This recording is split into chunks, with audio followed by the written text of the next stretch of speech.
The two Koreas are holding their first military talks in over a decade. Both sides set to discuss easing cross-border tensions in line with what the two Koreas had agreed back in April.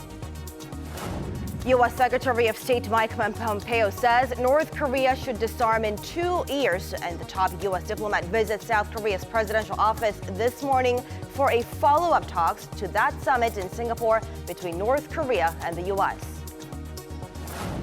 The results are in, and it's a landslide victory. The ruling Democratic Party of Korea with a smashing victory in the mayor and governor elections, as well as the parliamentary by-elections, a sign of a complete change in the administration, even at the local level.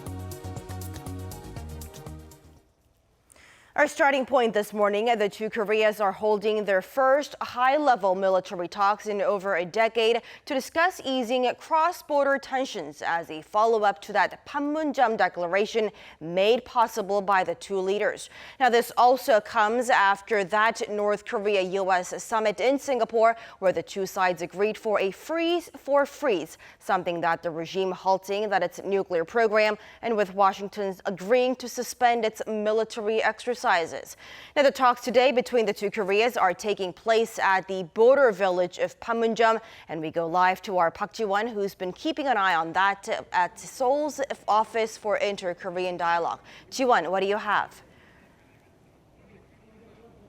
Good morning, Samin. The talks have just started at 10 a.m. Korea time at the inter-Korean border village of Panmunjom, some 50 kilometers north of Seoul. The 5-member delegations from South and North Korea are participating in the talks, and they're expected to discuss diverse ways to stop hostile acts around the border area and to promote further military cooperation. South Korea's unification minister talked to the South Korean delegation here at the Office for the Inter-Korean Dialogue in Seoul before the delegation left for Panmunjom, stressing the delegation should have a calm and active negotiating attitude.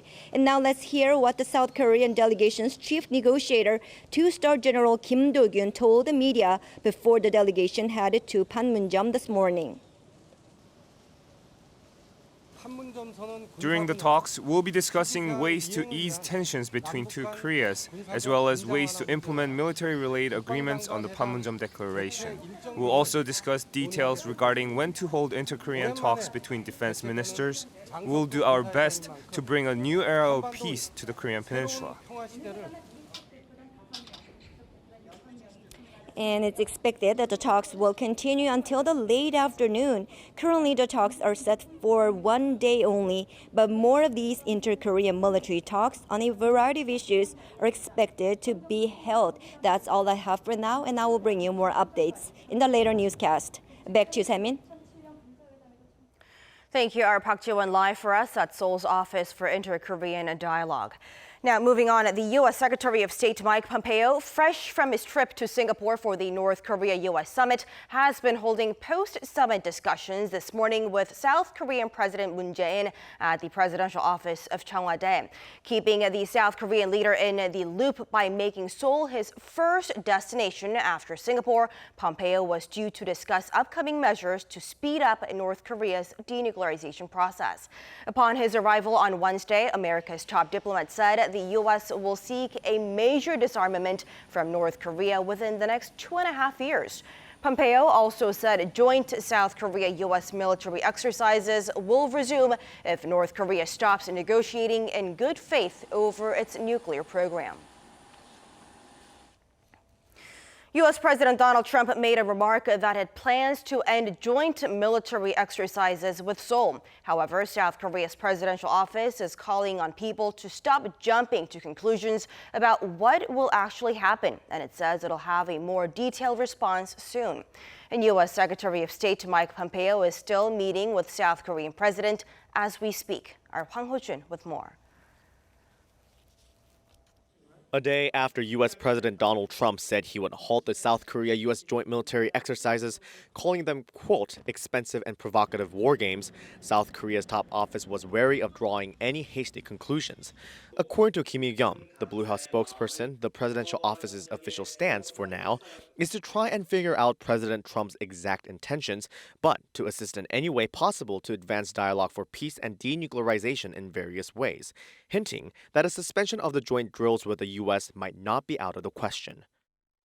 A Blue House official confirmed that President Moon will convene a full meeting of the National Security Council on Thursday to consider what exactly President Trump was referring to when he said, quote, war games, whether it's the allies' usual drills or something else. They'll also evaluate the outcome of the Singapore summit as well as discuss follow-up measures to implement the agreement reached by Trump and Kim Jong-un. The Director of National Security, Chung Ui-yong, usually presides over meetings of the Standing Committee of the National Security Council, but the South Korean president will chair an all-member meeting when deemed necessary.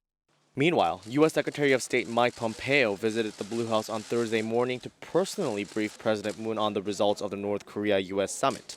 Pompeo's visit fulfills the promise of President Trump made during the 20-minute phone call with President Moon on the eve of the Singapore summit.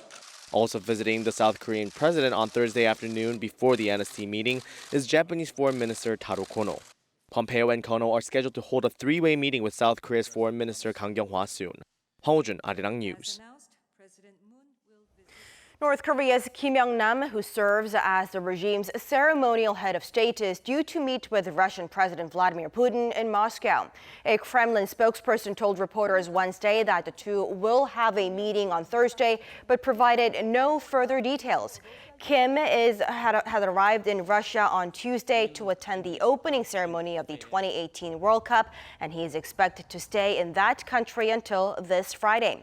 Now, it is highly likely that he is there to brief President Putin on the details of the North Korea-U.S. summit and ask for Moscow's support in the denuclearization process.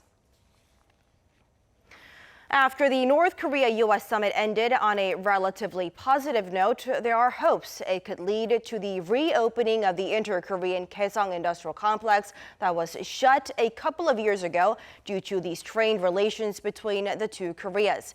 Businesses that had operations at the complex are stressing that they themselves, as well as the South Korean government, must be prepared for a possible lifting of sanctions on Pyongyang and for the factory park to reopen. Our Kim Hyo-sun with more.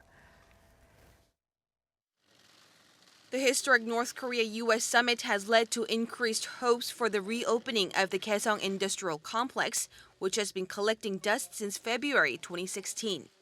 The agreement signed in late April by South Korean President Moon Jae-in and North Korean leader Kim Jong-un to establish new bilateral relations and to make joint efforts to build a lasting and stable peace regime on the Korean peninsula could eventually lead to eased international sanctions on Pyongyang. There are also pundits who forecast the official end of the Korean War could be declared on July 27th, the day when the Korean War Armistice Agreement was signed in 1953, or at the UN General Assembly in September.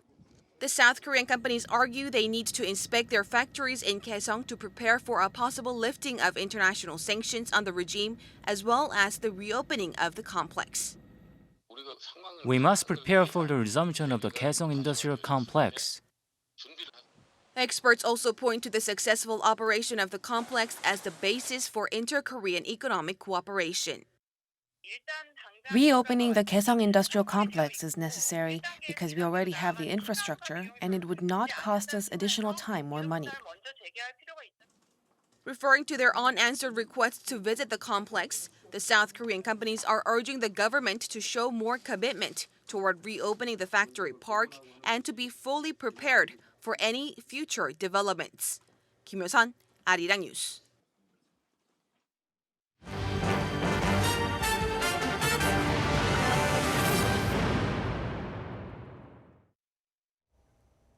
Now, for the results on the local elections that was held in South Korea on Wednesday. All ballots have been counted, and it was a landslide victory for the ruling Democratic Party of Korea. Voter turnout was the second highest ever for a local election, coming in above 60% for the first time in more than 2 decades. Our Kim Min-ji reports. This year's local elections were a massive win for the ruling Democratic Party of Korea and an unmitigated disaster for the main opposition Liberty Korea Party. Out of 17 posts for mayor and governor, the ruling party claimed victory in 14. What's especially significant about these positions is that they are seen as a springboard to key national leadership positions in the future. The party dominated the heavily populated areas of Seoul and its neighboring Gyeonggi-do province. Likewise, they took seats in the central districts, including Daejeon, on top of the usual liberal strongholds such as Jeollado province. And even in conservative strongholds, with the exception of 2 regions, Ulsan, Busan, and Gyeongsangnam-do province were taken by the ruling party. On Jeju Island, an independent candidate was elected. With that, the ruling party has been given an important boost, having added 5 governor and mayoral seats to the 9 it already had. Our win is a victory for the people. We should repay voters who cast their ballots for us. We will do our best as the ruling party, take a more humble approach, and thoroughly deal with pending issues. Pundits have pointed to the positive developments in regards to North Korea, saying the uptick in South-North relations and President Moon Jae-in's high approval ratings were favorable factors for the ruling party in this year's local elections.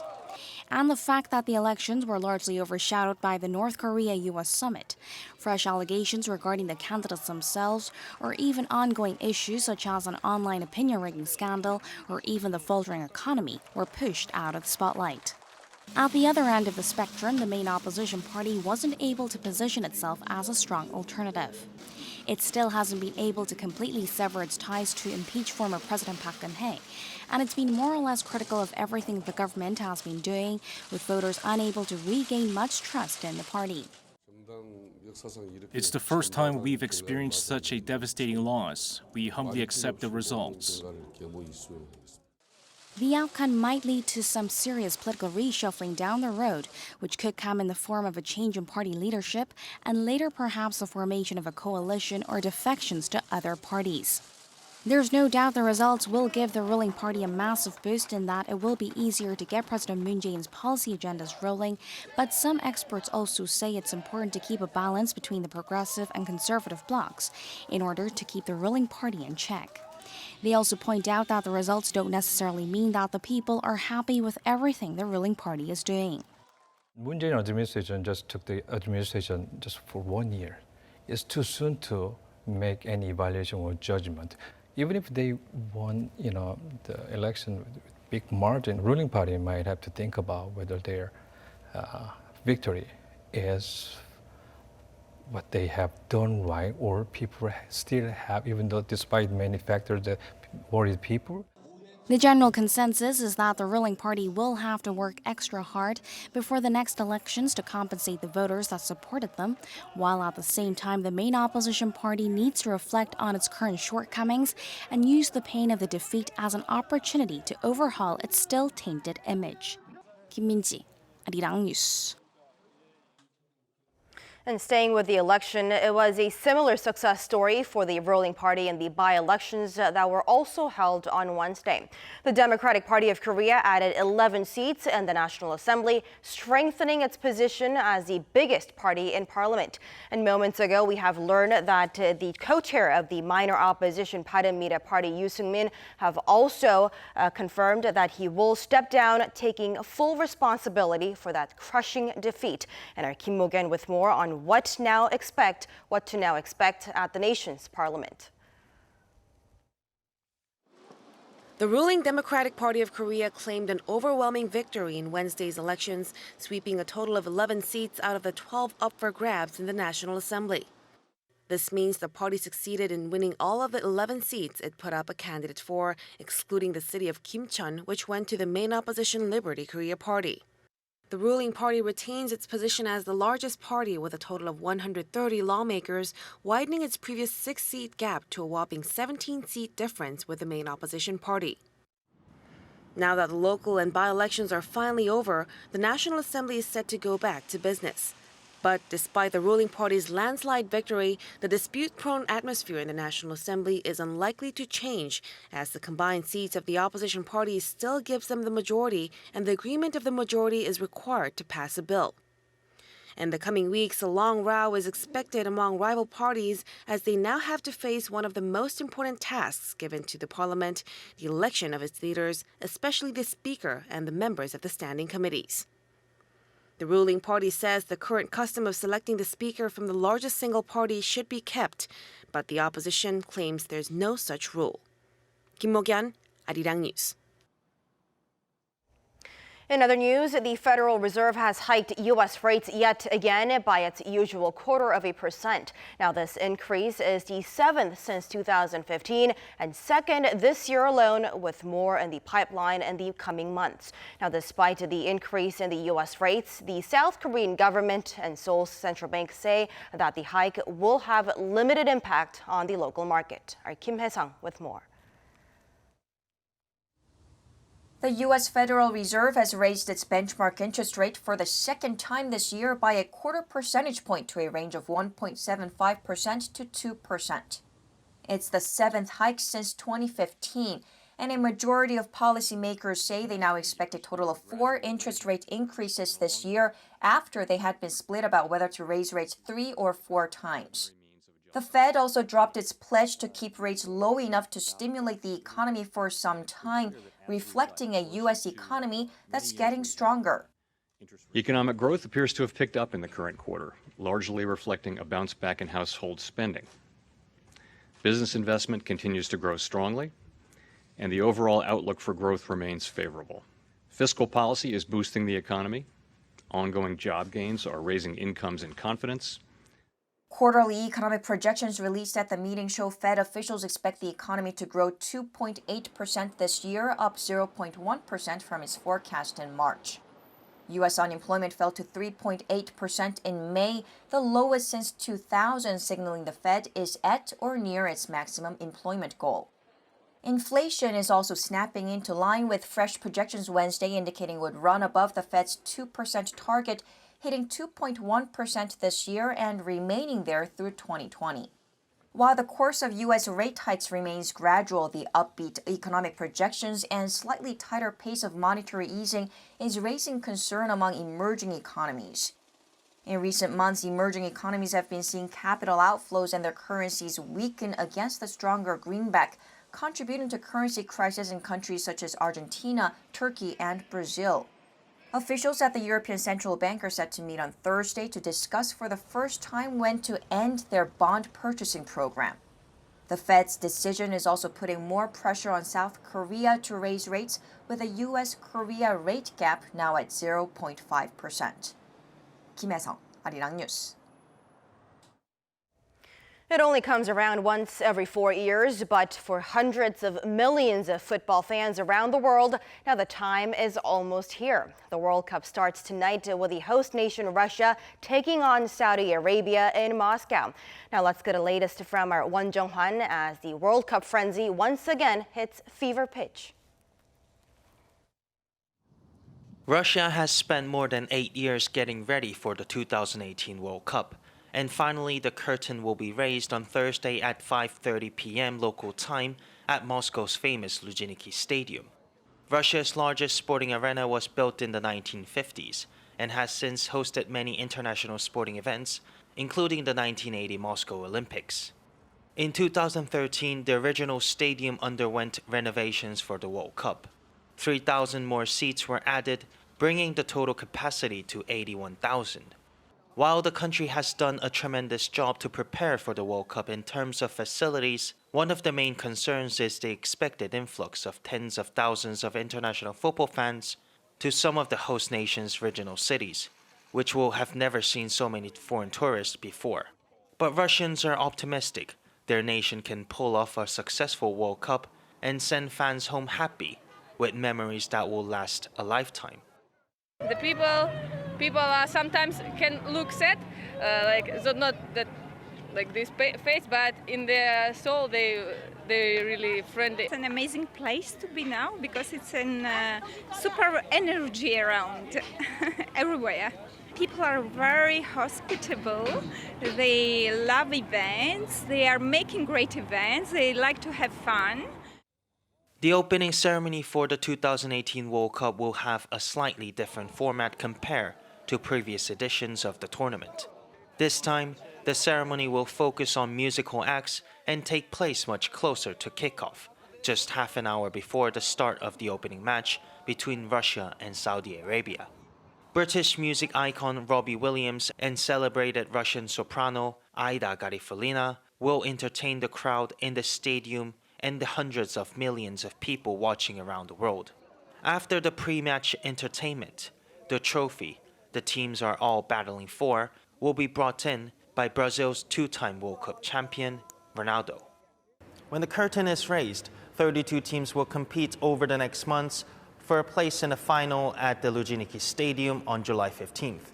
원정환, Arirang News, Moscow.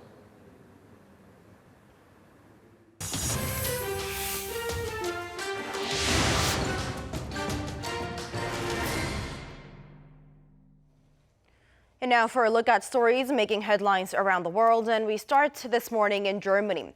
Volkswagen has been fined a whopping $1.2 billion over the carmaker's diesel emissions cheating scandal. Now for more on this and other news around the world, we turn to our Do Aram at the News Center. Aram, yet another heavy blow to the German carmaker, which has been reeling from this scandal for the past couple of years. That's right, Semin. Public prosecutors in Braunschweig, near VW's Wolfsburg headquarters, issued the €1 billion fine on Wednesday. They said it was one of the highest fines ever imposed on a company in Germany.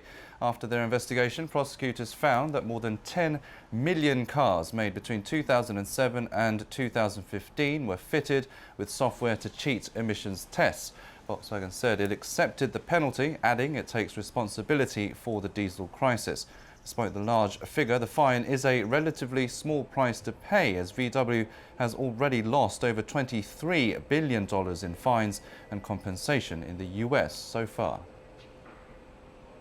In other news, an international team of scientists have found that Antarctica has lost nearly 3 trillion tons of ice over the last 25 years, mostly due to global warming. The study published in the journal Nature on Wednesday also found that the accelerating thaw has caused global sea levels to rise by more than 7.5 millimeters over the same period. Almost half of the lost ice has come just within the past 5 years.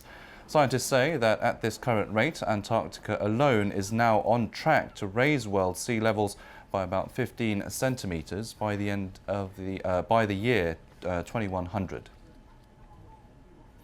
Japan's parliament has passed a law to lower the legal age of adulthood from 20 to 18. It is the first time for such a law to be passed in the country in 140 years and will take effect in April 2022.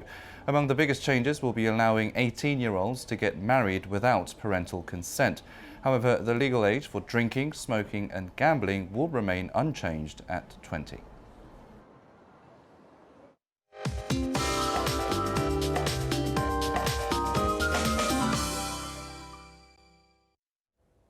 Hello, I'm Lee Ji-hyun with the latest weather update. Central regions will continue to see rain until the afternoon. So 5 to 20 millimeters of rainfall is in the forecast for northern parts of the country and parts of Chungcheongnam-do province with thunder and lightning at times, so keep an umbrella handy. Daily highs in Seoul and Chuncheon will get up to 26 degrees Celsius. Daegu and Gyeongju will have breezy highs at 25 and 23 degrees respectively.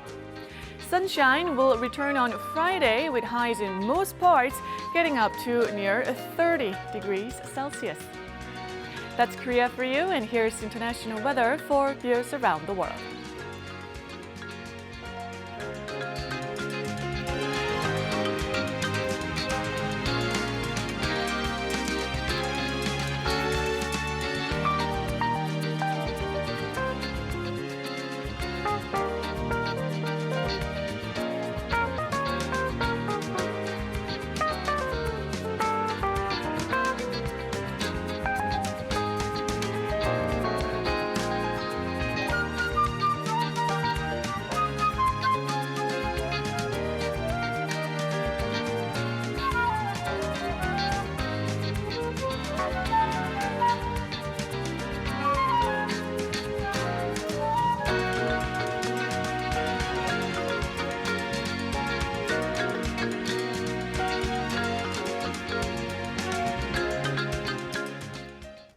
That'll do it for us at the hour on Arirang News. And for our next news lineup, it is scheduled a little earlier than usual at 11:15 Korea time as we come on the air for that live coverage on a trilateral foreign affairs ministerial level meeting happening in Seoul with the U.S. and Japan as a follow-up to that Singapore summit. Thank you for watching and goodbye for now.